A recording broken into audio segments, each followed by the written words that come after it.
Hey guys, welcome back, and in today's video is going to be a little different. Today we're going to be talking about a certain court case called District of Columbia versus Heller. This is also for a school project, so yeah, let's get into it.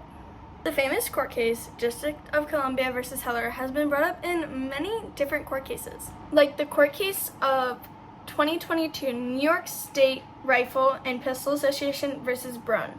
The common arguments of banning certain weapons and is used to challenge or defend permitting systems, waiting periods, and location restrictions as states legislate their gun laws. So why are we bringing up this case now? It's from 2008. Why do we need to bring it up now in all these newer court cases?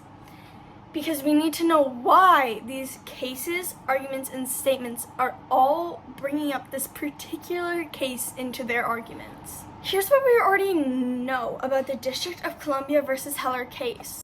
Dick Anthony Heller was a police officer for the District of Columbia who had to carry a gun during his hours, but he was not allowed to have one in his home. He had also approached the National Rifles Association, the NRA, about a lawsuit to overturn the DC gun ban, but the NRA declined. This didn't stop Heller from trying though. Instead, he joined forces with a case organized and funded by the Cato Institute scholar Robert A. Levi and attorney Alan Grua. This led to the most significant Supreme Court decision of 2008. The Supreme Court had a 5-4 ruling in Mr. Heller's favor on June 26, 2008. This ruling endorsed the individual rights theory of the Second Amendment's meaning, which protects the right for an individual to carry. Though they ruled in Heller's favor, many people did not agree with this, but it was the court's final decision, and the people knew they wouldn't be able to change the court's mind.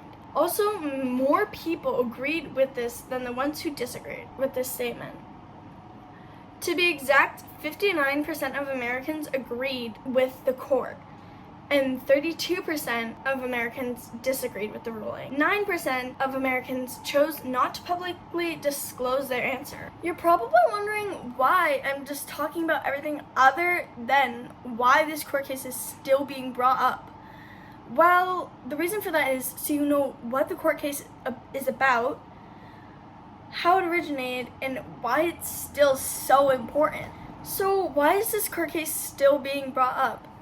Because it helps defend other laws in making and other court cases. So that's why it's still being brought up and why it's so important. Oh, my father will hear about this.